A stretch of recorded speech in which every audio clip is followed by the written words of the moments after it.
Yeah, welcome to the seat next to me on the bench. How are you guys today? It's an absolutely gorgeous day. I'm enjoying sitting in the sun, but this is the worst lighting for a video.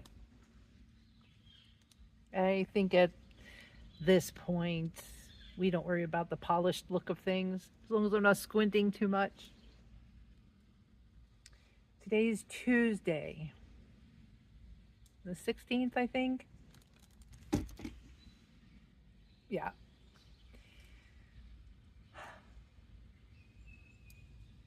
I wanted to have a chat with you before you see the next video.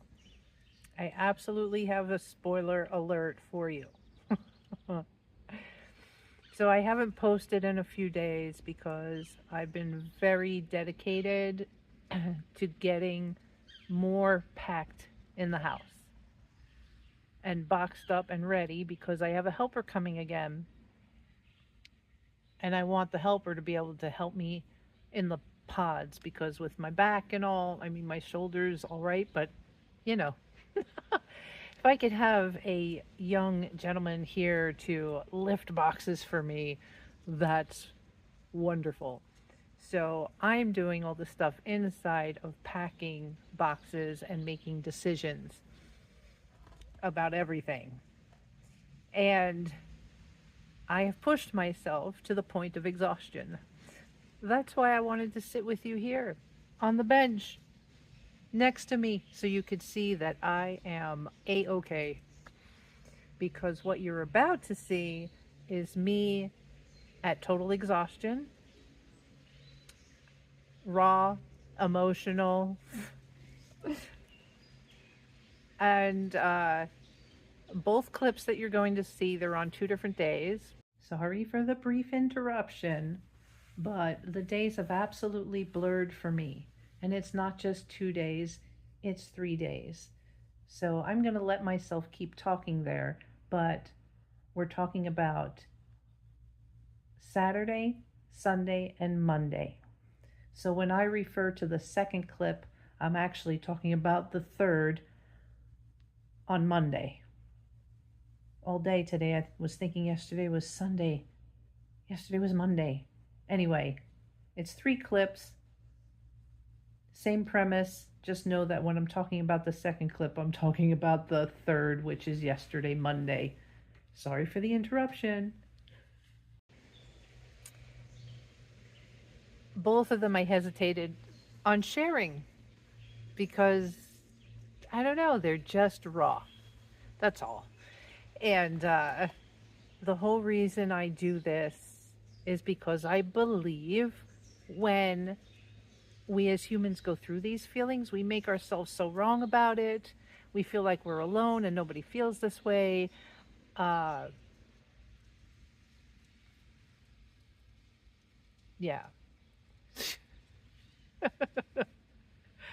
So, as your friend and the person you've chosen to watch go through this craziness, I want to sit here and talk to you and let you know that this happens and I'm sharing it so that you see it happens and that you can survive it.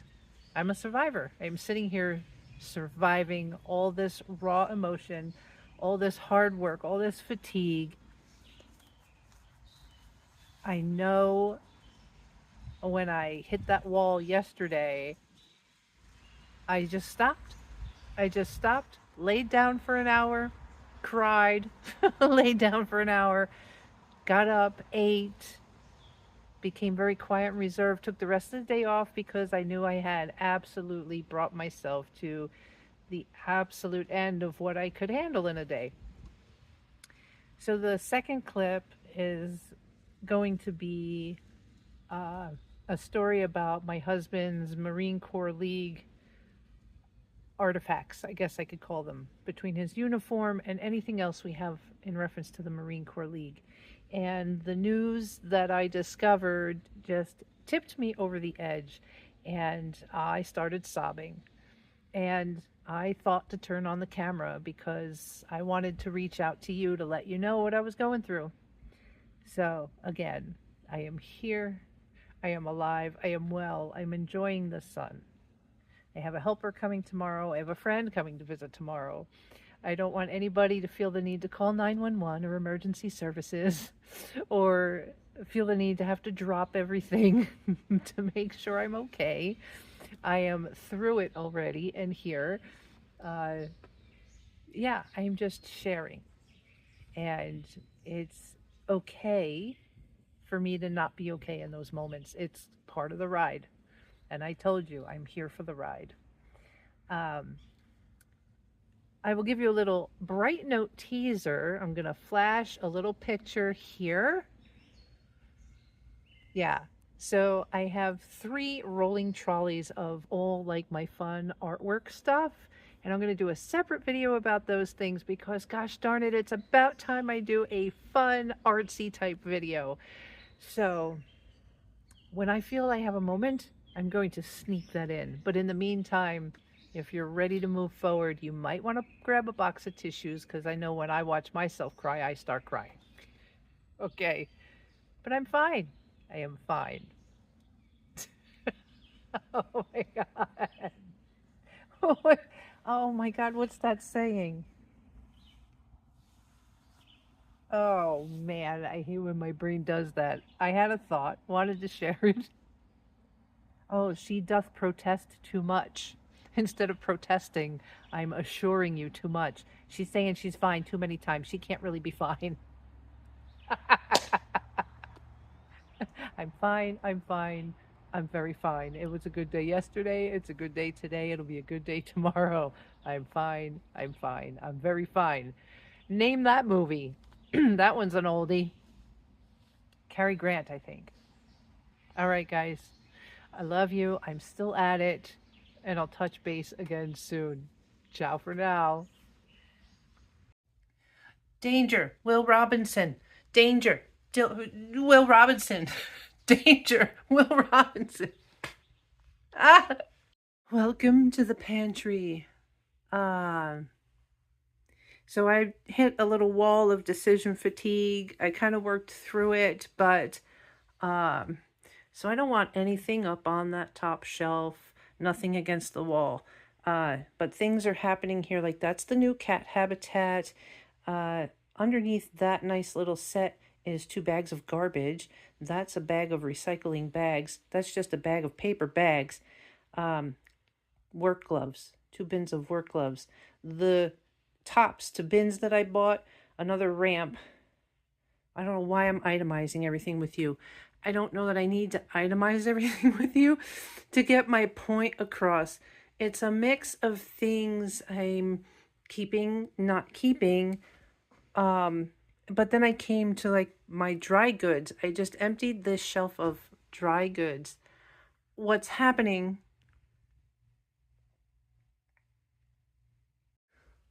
Why I'm getting overwhelmed is because, well, spatially with I need to clear the garbage out of here to make some space because visually seeing the clutter, short-circuiting. But I'm realizing that if I take the stuff that I want off the shelves that I'm still using, like the dry goods, and put them in the kitchen because there's not that much. You know, I've slowly, purposefully been eating myself out of house and home, just assuming that I'll be moving, but even still, if I'm here for a while, I'm just going to buy as needed during the week instead of, you know, usually I buy for a month. That's what I did caring for Jerry because I couldn't just leave the house. So I would plan, I would buy for the month, I would stockpile food. My arm's getting tired holding the phone.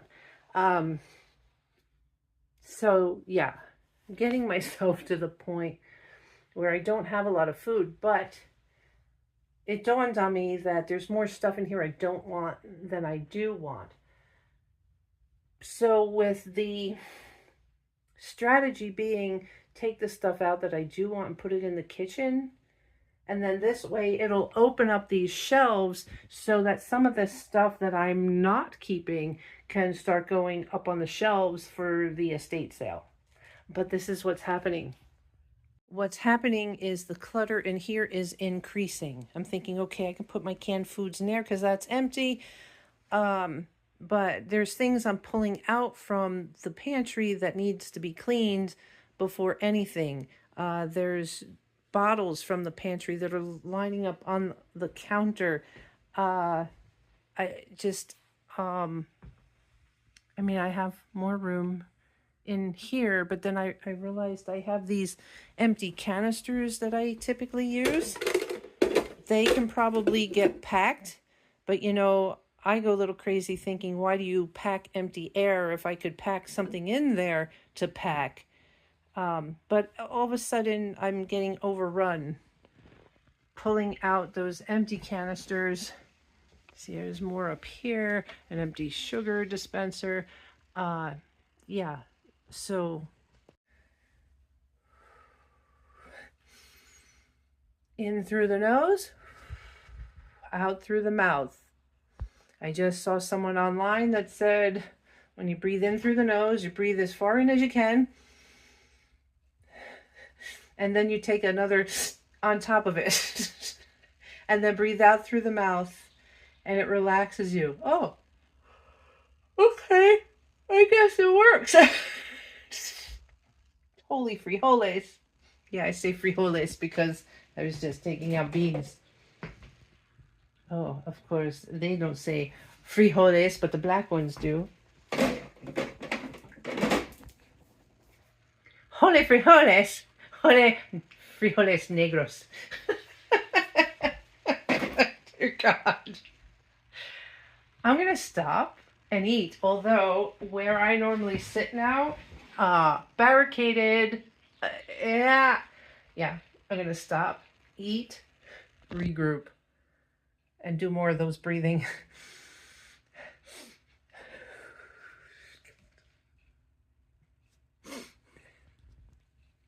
Ciao.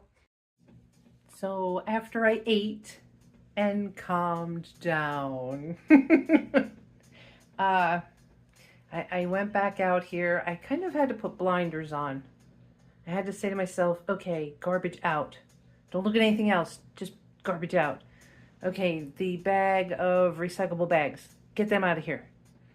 And little by little, it made a big difference once I emptied that floor space. So visually, my brain calmed down a little bit. There's still a couple of things here I'm keeping for myself, but I really have no place to put them, and they can stay right there for now. The sale isn't until the 27th. But everything on that shelf now is nothing that I'm keeping, and it's created space. I know I have more ball jars. These are just trash bags. These can get out of the way, but I have tons more ball jars that I'm not keeping anymore. So at least now I have a space to put them, and there's an empty shelf down there. So it's going to help when I find things in the house as well. There's shelf space over here.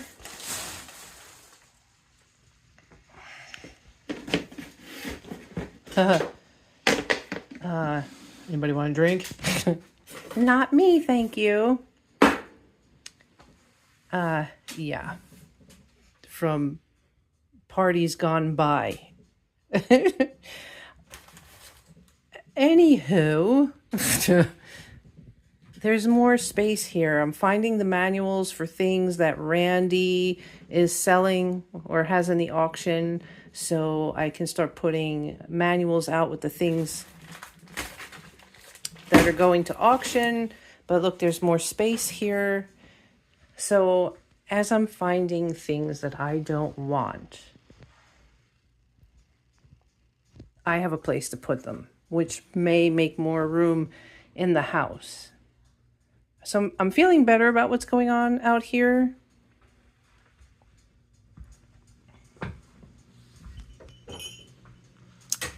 Don't know how I feel about what's going on in here. I have to just let it go. I have to let it be. It's funny, I'm all up in my head about the alcohol out in the pantry. Yeah, I'm all up in my head about it. I'm a teetotaler. I don't drink. I don't know why that's important for me to tell you. But there you have it. um, anyway,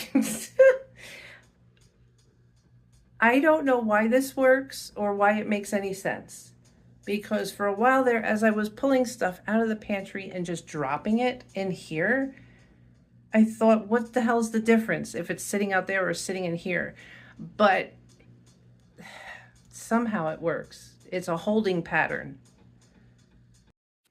So as much as I want to cry that I'm pulling drawers out to hold things because I've run out of space, there's something about, so I know the things that I'm seeing here are for the most part things I'm keeping. Unless there's something like this I don't want to keep, but it's pretty dirty. I don't mind washing it before the house sale. The same with that bin there. I don't mind washing those things for the house sale. But there is something about having the stuff out here and knowing that I'm keeping it, that somehow or another, I don't even know how to explain it, but I can relax now. And then when I see something and I have the inspiration, I can just go ahead and clean it. Or maybe I just know that it's kind of staged for packing. So I think tomorrow what I'll do is probably just open up some empty boxes, tape them, you know, open, from flat to open. I am tired. Decision fatigue is a real thing. The more you look at things and have to ask, your brain is like, shut it down. So trying to explain things to you, I'm a little bit... Tomorrow, I'll get a couple of empty boxes ready so that when I'm refreshed and I see things, I can be like, okay, that's ready to be packed. Just put it in a box and start filling the boxes. Yeah, there's some things here that I just need to wait for them to dry so I can pack them so they can sit and dry overnight. So I'm gonna have to just kind of close my eyes to what's going on here. How's that for a cleaver? How is this? What Halloween movie are we in now? um,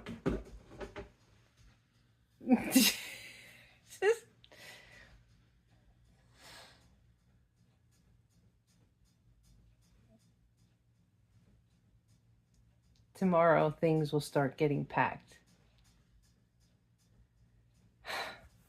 I am not putting this video out tonight.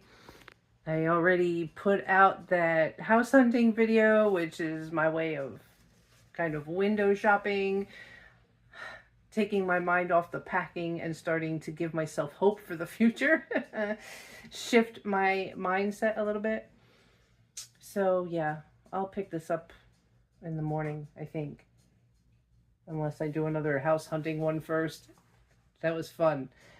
All right, signing off for now. I'm done. It's 4:30. Ready for the shower and nothing.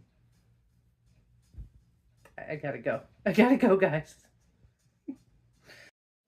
It's been a very emotional morning this morning.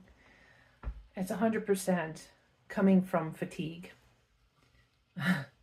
Randy was here early this morning, 8:30.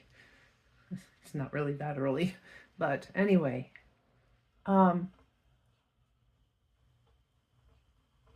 think that in this day and age, as humans, we are so used to, sorry, distracted by Graham Chapman.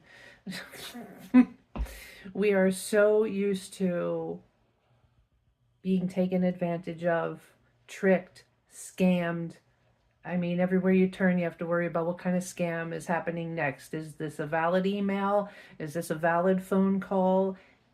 It's just in our nature these days to put up such shields to protect ourselves.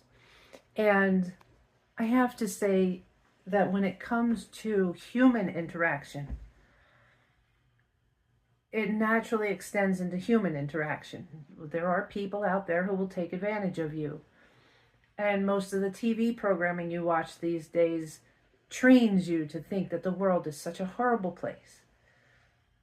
I'm very choosy about what I watch on television, if I watch television at all. I lean more towards not. I digress. Because the thought in my mind is, after being a caregiver for someone and being thick, knee deep in the thick of keeping someone alive, dealing with doctors, dealing with nurses, dealing with pharmacists, dealing with the loved one who knows they're dying, I have no room or tolerance for not just being straight up with people, transparent with people. I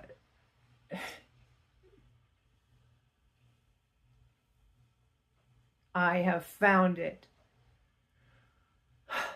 so much more freeing to just be straight up with people when you can come from a place of love, to know that we are all dealing with this. We are all trying to protect ourselves. We all don't trust anybody. But if you can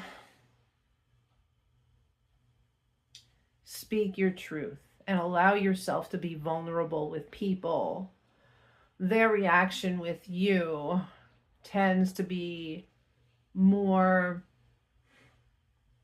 agreeable. They see that you're allowing yourself to be vulnerable, which kind of allows them to take a deep breath.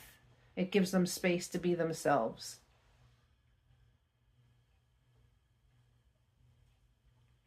I feel like the story that is prompting this conversation is probably something I don't want to share the specifics of, but there's a point here that I'm trying to make.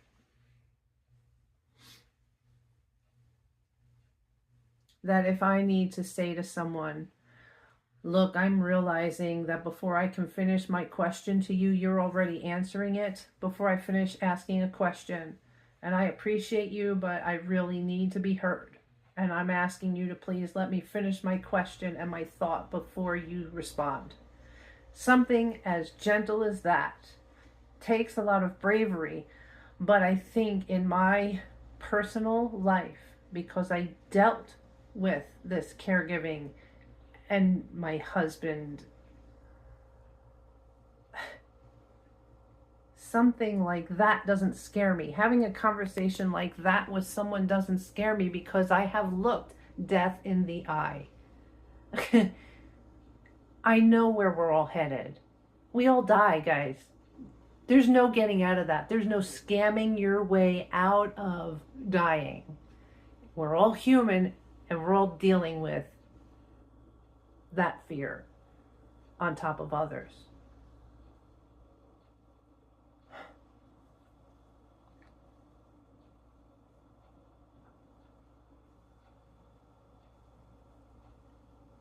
I don't know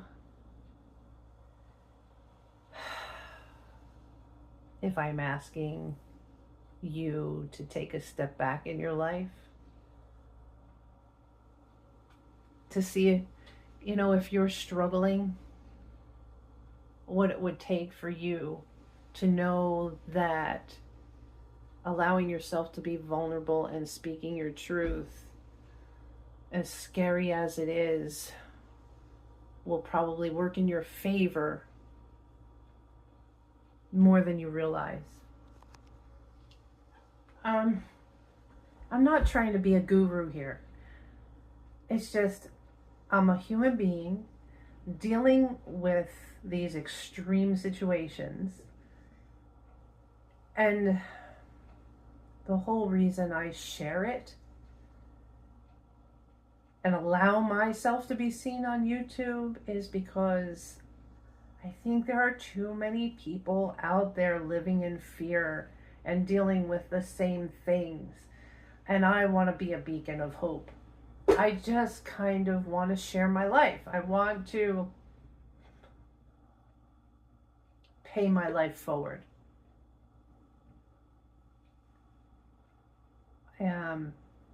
Life is not easy. I spent most of the morning crying, but I wasn't crying alone.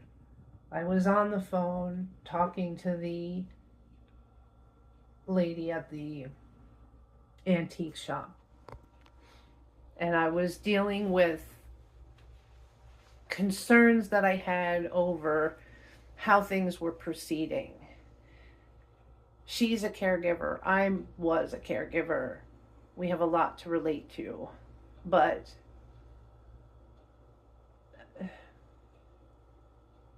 the one thing she said to me was what she likes about me is that I'm a straight shooter. That I just come out and say it like it is. And I don't do it aggressively. I do it vulnerably. And that she'd rather have that. She'd rather know right off the cuff what she's dealing with than having to guess. And I am encouraging the human race to be more like that. Stop playing these games. Everybody wants to play these games.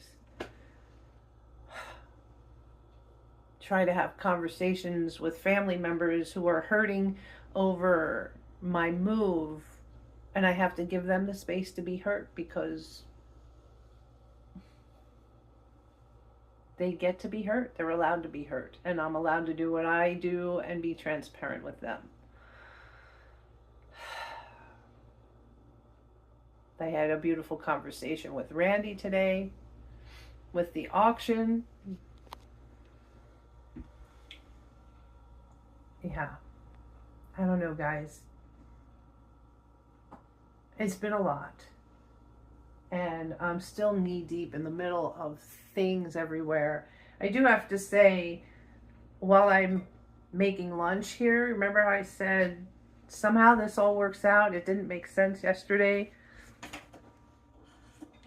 But for instance, today, while I'm waiting for my lunch to heat up in the pot, I was able to clear some dishes out of the drying rack and start washing some of this other stuff that I put there. So you got to take these things sometimes in 5-minute bursts. I'm not going to clean this kitchen all at once, but I cleaned that. That's all it took. I cleaned that. And now my lunch is ready. I can eat. There's going to be a lot of fallout after the sales that I'm realizing I have to prepare myself for. Not everything's going to sell. There's going to be stuff left over. And then if you have to handle the stuff that's left over. And of course you can pay to have it cleaned out, which I struggle with that idea. But for instance, when Randy came to look at my husband's workshop table downstairs with all the reloading equipment, I assumed that table would be cleaned off by the time he put the stuff in the boxes and created lots. You should see the stuff he didn't take that's left over, which just kind of added another thing to my to-do list. But you know what? It doesn't have to be done in this moment.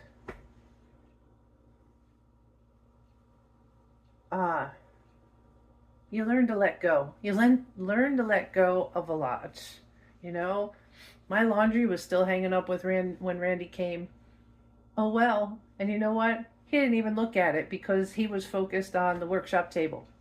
That's his money. That's where he's going to make money. I bet you if I asked him, he would probably say, I didn't even realize you had laundry hanging up. Yeah, you gotta not be so worried about what other people are thinking. And my problem is I don't like confrontation. And having to talk to Lucy at the antique shop today to let her know I was struggling with a few things that were going on. It was coming from the things that were being left unsaid, you know? So many people, she deals with the public, and so many people in the public like to play games. And they're in the business of buying things that have perceived value because it's vintage. And meanwhile, the reality is it's not worth anything. And I know that. She knows that. And it's not about the money for me. I'm happy to not pay anybody to have to get it out of my house. But because she has dealt with people in her past that have gotten aggressive with her because they felt as though they were being treated unfairly, she's walking on eggshells in the business trying to tell me how much things are worth. She won't tell me what things are worth. She wants me to tell her. This way it keeps her from getting in trouble or aggravating someone. And meanwhile, I've come to you because you're the professional and you'll tell me how much it's worth. And it put the work back on me. And I was struggling with that because then, of course, when I did my online research, I came up with some crazy numbers only because I don't know. And so from her perspective, she thought I was one of these people again trying to get rich off my stuff. No, I came to you for help. But you put it back on me. And that didn't sit right with me for a few days. And so I finally had the conversation with her. But do you know how scary that was for me? And I cried through the entire conversation with her. No shame about it. But when she finally heard me, when I asked her to listen to me and hear me, she got it. She finally got it. I'm not that person you dealt with in the past. This is me. I know this stuff. Some of it probably isn't even worth $1. I do know some of it is worth something. But if you come to me and if I ask $200 for something because I looked on the internet and that's what it looked like the average going price was, and you come back and tell me it's worth $30, you're in the business and I've established a rapport with you. I know you're not going to take advantage of me. And again, I'm not paying you to take it out of my house. I've done a good job. Yeah. These conversations can be difficult. And it's personality type too, because I'm sure there's people out there who would be like, for Jiminy Cricket's sake, just talk to the people. That's not easy for everybody. Not everybody has that personality type. And, my God, what have I been rambling about? Again, just sharing my life because I think it'll be helpful. I don't know. We'll go back to Graham Chapman here. Just poked him in the face. Stop that. It's too silly. I'm going to have my lunch. Is it July yet?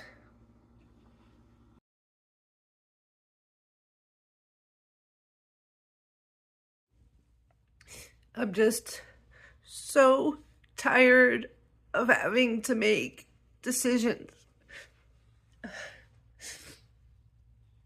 It's Monday and I'm still at it, but today was a big thing. Remember the duffel bag on the floor with my husband's Marine uniforms in it? I was afraid it was going to be his dress uniform, and I'm glad that it wasn't, because this has been hard enough. But I've been curating an entire pile of Marine-related items, honoring the entire U.S. Marine Corps by these decisions. I've been saving all sorts of things, okay? Besides mugs and things of that nature, there's a red jacket here for Marine Corps League meetings, books, not only on Marines, but of firearms. There's even his yearbook from the Marines, clothing donations, flags, hats, all sorts of things that I think anybody that respects the Marines would be interested in. There's even this Ticonderoga banner. And then, of course, there was my husband's uniforms. I just have such a reverence for our U.S. military, no matter what the branch is. Being a military wife, you learn such respect for our military.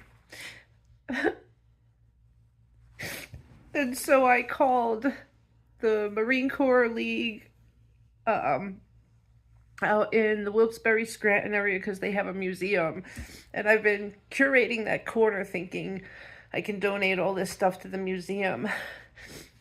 And I spoke to the commandant at that detachment, and they just did a whole clean out themselves because they had so many personal donations like this that they didn't have room for them anymore. And when I asked him for guidance as to what to do, when I heard that they took most of their stuff to Goodwill, he said, I apologize, I don't really know how else to guide you. And I said, that was all the guidance I needed. It was just like, I just needed permission to let it go.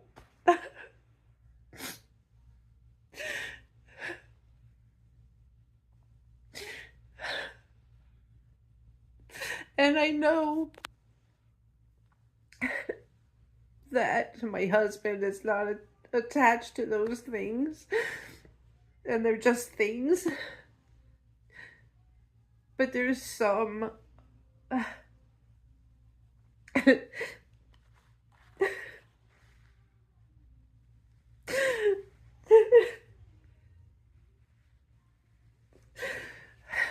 I don't know, I want to honor the Marine Corps League, and to think that I either have to just let them be a part of the estate sale and that somebody from the general public just grab these things is just difficult to swallow.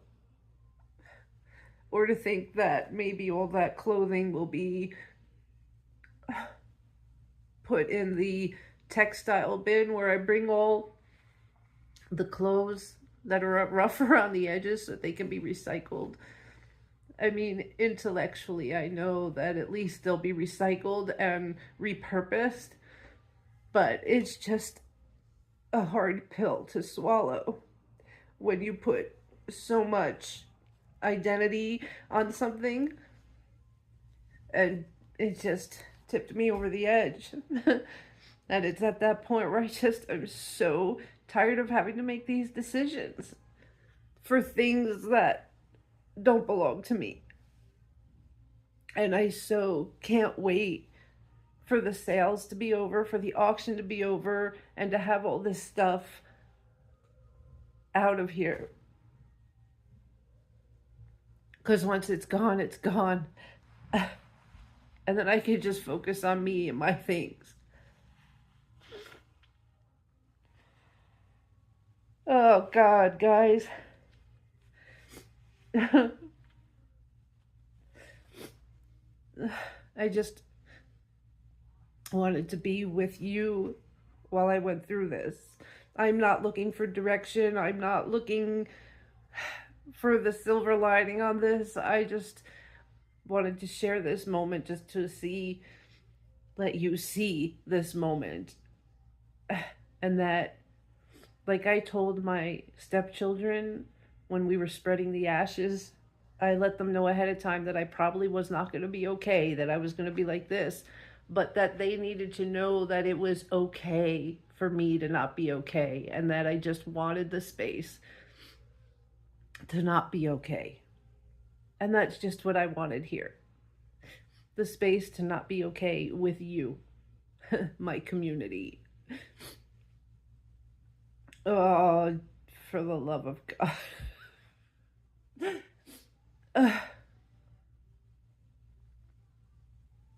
That is all. Just a giant shout out to the military family and first responders. You have my deepest respect. The respect for the people, not the trinkets and the clothes.